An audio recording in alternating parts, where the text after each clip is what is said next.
Every year, around 28 million people come to Anaheim for the happiest place on earth, Disneyland, mouse ears, family magic. But 100 years ago, this exact city had a different nickname, one no tourist ever hears, Klanaheim. Because before Anaheim was the capital of American fun, it was one of the largest Ku Klux Klan strongholds west of the Mississippi. And that's only the second strangest thing about how this town was built. Anaheim inverted the American city at every single stage, and we're saving the darkest inversion for the end. But every one of those twists traces back to the very first, because even the way this town began was backwards. Most towns are born. Anaheim was manufactured. Think about how a normal frontier settlement came together in 19th century America. A few families push west. They find water or a good spot on a trail and they stop. A store opens, then a church, then a school. The streets get laid down wherever the wagons already went. It's messy and organic and slow, and it happens in that order: people, then town. Anaheim reversed the order completely. Before a single resident moved in, the whole thing was already finished. A group of outside investors, a corporation essentially, bought 1,165 acres of flat California rangeland for around $2 an acre. Then they hired a professional. A German engineer named George Hansen was brought in to design a functioning town from scratch, on paper, on empty grass, and he did. 2 full years before anyone lived there, Hansen and his crews surveyed the land into neat lots. They dug irrigation ditches to pull water in from the Santa Ana River. They fenced the entire colony to keep cattle out. And then, this is the part that stops you, they planted the vineyards. Thousands of grapevines went into the ground before the residents did. When the settlers finally arrived, they weren't pioneers staring at wilderness. They were homeowners walking into a subdivision that was already growing their future income. The fairness of it was engineered too. Some lots were better than others, closer to water, better soil, so the investors held a lottery and then handed out cash payments to even out the difference between the good parcels and the lousy ones. Nobody got shortchanged by luck. That's a level of planned equality no ordinary frontier town ever had or ever wanted. On the American frontier, you fought for your patch of ground. Here the ground was portioned out like a board game, balanced to the dollar, before the players even sat down. So who on earth builds a town this way? Who plans equality, plants the crop, and mails out the fairness before anyone shows up? The answer is the second inversion. Because these weren't ordinary Americans at all.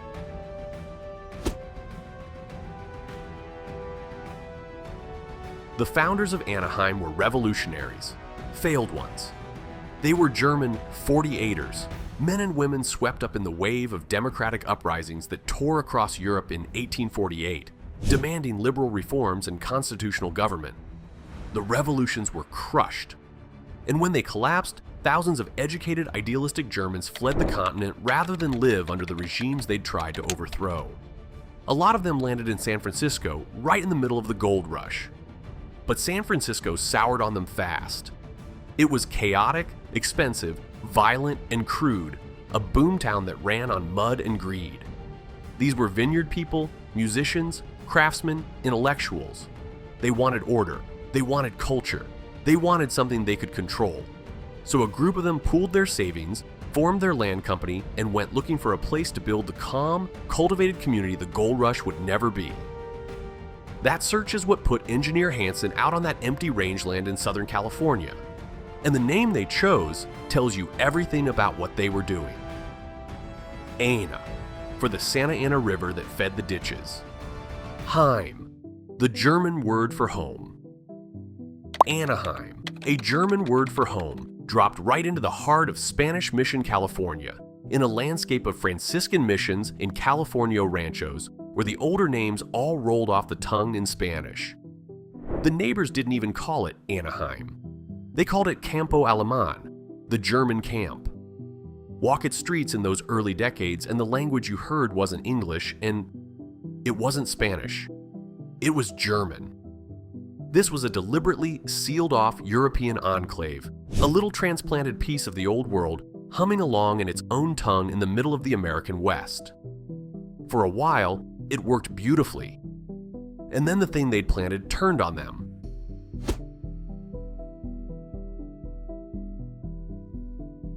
The Utopia was killed by something too small to see. For its first 3 decades, Anaheim was a wine town, and a wildly successful one. Those vines Hansen planted grew into an industry. By 1880, the colony was producing over 1 million gallons of wine a year, an astonishing output for a settlement this size.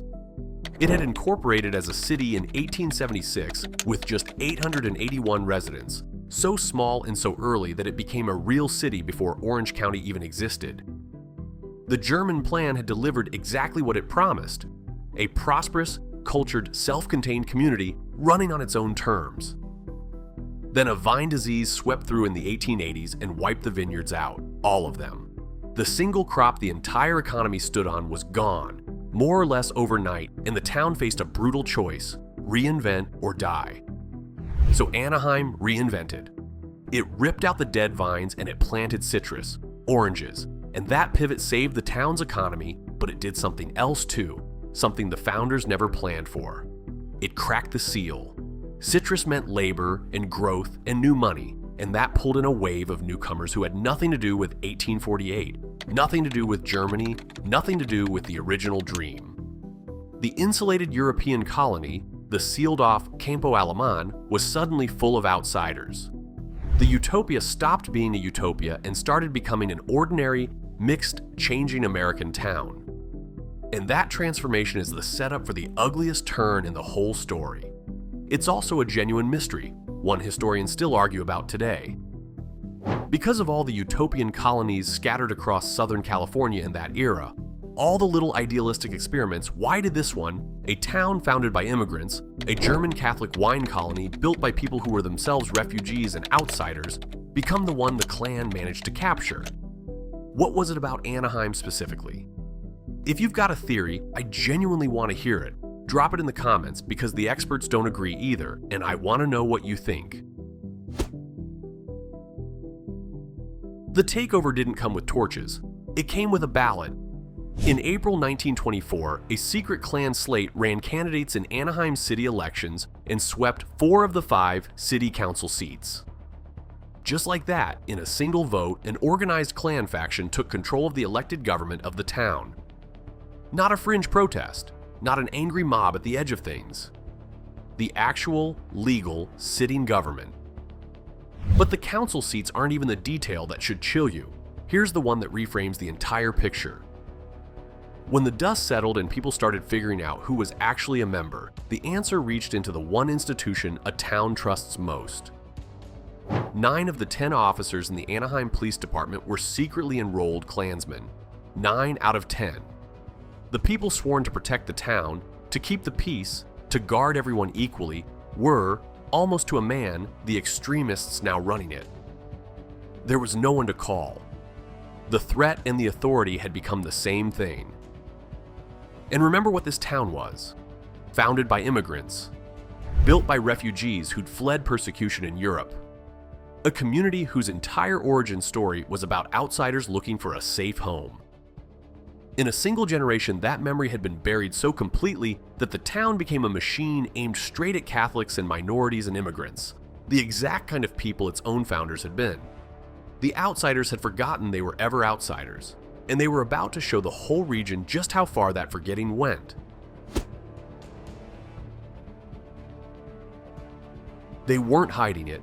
That's what makes it unforgettable. You might imagine a takeover like this operating in shadows, quiet handshakes, secret roles, whispered meetings, and parts of it did. But in July 1924, the Klan threw open the doors and staged something enormous. They held an initiation rally in Anaheim City Park, a public celebration of their new power, right out in the open. And the crowd it drew was staggering. Up to 20,000 people came. Sit with that number for a second, because it only lands when you put it next to the other one. Anaheim at the time had a total population of roughly 11,000. The rally drew nearly double the entire population of the town. This wasn't a local faction anymore. It was a regional gathering, a magnet pulling sympathizers in from across Southern California to celebrate right there in the founders' own park. Picture what that field looked like that night. The robes, the crosses, the crowd stretching back into the dark past anything the little colony had ever held.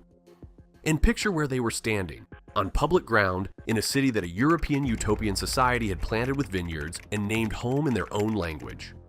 An immigrant-founded dream of tolerance had become a stage for nativism, a showcase for exactly the kind of fear its founders had crossed an ocean to escape. It was the low point. It was also, though nobody in that crowd knew it, the beginning of the end. Because the town was about to do something almost no other American community managed to do. One piece of paper broke the whole thing apart. The Klan's power in Anaheim depended on a single thing: secrecy. As long as nobody knew for certain who was a member, the movement had cover. Your neighbor, your councilman, your officer, your grocer could be one of them, and you'd never be sure. That uncertainty was the armor, and then the armor came off. A membership roll leaked. Suddenly the names were public, exactly who was in black and white, no more guessing. What happened next is the reason this story deserves to be famous, and almost nobody knows it. The town turned on the takeover with stunning speed and force. A recall election was called for February 1925 to throw the Klan councilman out. And the people didn't drift in casually to cast a protest vote. They came out in a flood, 95% voter turnout, 95%. Numbers most modern elections can only dream of. Every single Klan councilman lost. And they didn't lose narrowly by a handful of ballots that could be argued over. They each lost by more than 500 votes. In a town this size, a genuine landslide. Historians rank it as one of the most complete grassroots defeats of Klan political power anywhere in the country. Not a court ruling handed down from above. Not federal troops. Ordinary residents voting in overwhelming numbers, reaching into their own government and pulling the extremists back out by the roots. It should be one of the proudest chapters in the city's history. But even a victory this clean left a splinter behind. And that splinter is where the story twists again.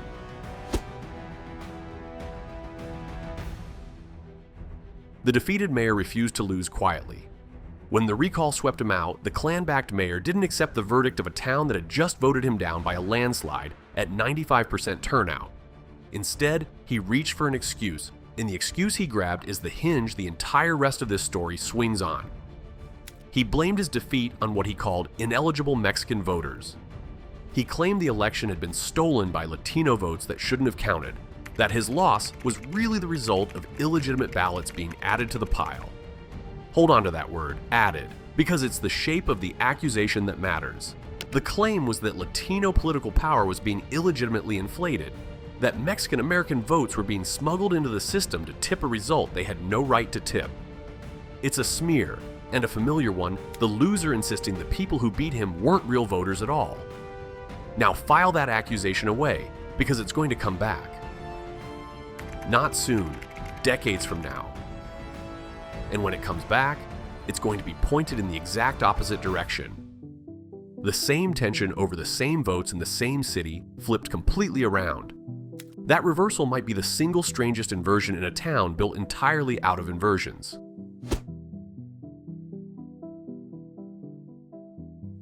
Watch the accusation turn inside out. The Klan mayor's fear, back in 1925, was that Latino votes were being wrongly counted, added in, inflating results, stealing elections that didn't belong to them. Fast forward through the decades and Anaheim grew into a major city, and it kept an old feature of its politics long after most places dropped it. It became the largest city in California still using at-large elections, a system where every council member is chosen by the whole city at once, rather than by individual districts. Sounds neutral. It wasn't. Here's what at-large voting does in a city split along geographic and ethnic lines. If a majority group votes as a block across the whole city, it can win every seat, every time, while a large minority concentrated in certain neighborhoods wins nothing, because they never get their own district, their own local voice, where their numbers actually count. And that's exactly what critics said was happening. The ACLU brought suit arguing that Anaheim's at-large system was suppressing Latino votes, in a city where Latinos had become a majority of the residents, yet almost never managed to win a seat on the council. Rid that against 1925 and the vertigo sets in. the Klan mayor's nightmare had been Latino votes being illegitimately added. The 21st century reality was Latino votes being effectively erased. Same city, same demographic tension, the fear turned completely around and revealed as the injustice. A 2014 settlement finally forced Anaheim to switch to district elections, giving neighborhoods their own representation at last. The precise thing the Klan mayor had raged against as a threat had become, generations later, the remedy for a wrong the city itself was committing. Anaheim didn't just have a dark chapter, it looped back around and stood on the opposite side of its own oldest argument. And then something arrived that buried the whole tangled memory under asphalt and cheerful music. The day the past got paved over. In 1955, a mouse erased 100 years of history.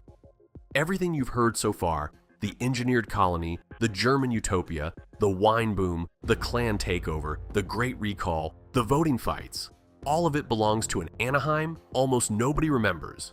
Because in 1955, the town's entire identity was overwritten in a single stroke.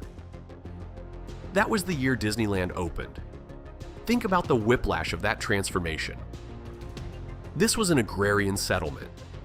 A German wine colony turned citrus town. Orange groves stretching flat to the horizon, a place defined by farming and irrigation ditches and the smell of blossoms. And the moment Disneyland's gates opened, that town became the literal blueprint for globalized American mass tourism, not a tourist town. The tourist town, the model that theme parks and resort economies around the planet would copy for the next 70 years. The orange groves came out, the parking lots went in, monorails, hotels, freeway ramps, and an ever-widening ocean of visitors paved directly over the fields where the vineyards once grew and the recall once played out. And the past didn't survive the paving. When 28 million people a year pour into a city for mouse ears and fireworks, the city becomes the thing they came to see. And only that thing. The 48ers, Campo Aleman, the 20,000 in the park, the 95% who threw the Klan out, all of it slid quietly under the new identity, unmarked and unmentioned, a buried layer beneath the happiest place on earth. But the final inversion isn't about memory at all. It's about money and power and who really runs the town now. The 5% that owns the city. The company Anaheim invited in ended up holding the leash. There's a normal power dynamic between a city and the businesses inside it. The city is the sovereign. It sets the rules, the zoning, the taxes, and companies operate inside those rules, or they leave. The city holds the leverage.